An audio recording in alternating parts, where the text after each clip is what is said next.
Piece maker season 2-ന്റെ finale എപ്പിസോഡിൽ Christopher Smith അഥവാ piece മേക്കറിന്റെ പക്കൽ നിന്ന് കിട്ടിയ ഒരു ഏലിയൻ ആർട്ടിഫാക്റ്റിന്റെ സഹായത്തോടെ ആർഗസ് ക്വാണ്ടം അൺഫോൾഡിംഗ് ചേംബറിലേക്ക് പ്രവേശിച്ച് അവിടുത്തെ പല ഡോറുകളും ഓപ്പൺ ചെയ്ത് പല വേൾഡും വാസയോഗ്യമാണോ എന്ന് ചെക്ക് ചെയ്യുന്നുണ്ടല്ലോ. Candy Land, Hieronymus Bosch planet, zombie dimension, black hole universe, planet salvation.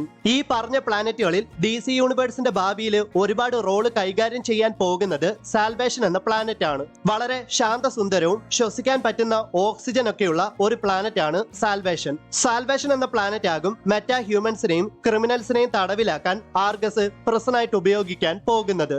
എന്തായാലും അതിന് മുന്നോടിയായിട്ടാണ് ആർഗസിന്റെ ഡയറക്ടറായ റിക് ഫ്ലാഗ് സീനിയർ തന്റെ മകനെ കൊന്നതിന്റെ റിവെഞ്ച് എടുക്കാനായിട്ട് ക്രിസ്റ്റഫർ സ്മിത്തിനെ സാൽവേഷൻ എന്ന പ്ലാനറ്റിലേക്ക് അയക്കുന്നത്. DC കോമിക്സിൽ സാൽവേഷൻ എന്ന പ്ലാനറ്റ് അറിയപ്പെടുന്നത് സിഗ്നസ് 4019 എന്നാണ്. അപ്പോക്കലിപ്സിലെ ന്യൂ ഗോഡ്സ് ഒരു കാലത്ത് ട്രെയിനിങ്ങിനായിട്ടൊക്കെ ഉപയോഗിച്ച ഒരു വിദൂര പ്ലാനറ്റ് ആണ് സാൽവേഷൻ. പിന്നീട് അമാൻഡ വാളറും ചെക്ക്മേറ്റ് എന്ന കോവേർട്ട് ഓപ്പറേഷൻ ഏജൻസിയും പ്ലാനറ്റ് സാൽവേഷൻ കണ്ടെത്തുകയും അവിടെ ജനവാസം ഇല്ലാത്തതുകൊണ്ട് തന്നെ സൂപ്പർ വില്ലൻസിനെയും ക്രിമിനൽസിനെയും ഒക്കെ തടവിലാക്കാൻ പ്രസനായിട്ട് ഉപയോഗിക്കുകയും ചെയ്യുന്നു. യഥാർത്ഥത്തിൽ സാൽവേഷൻ അത്ര സുന്ദരമായ പ്ലാനറ്റ് ഒന്നുമല്ല.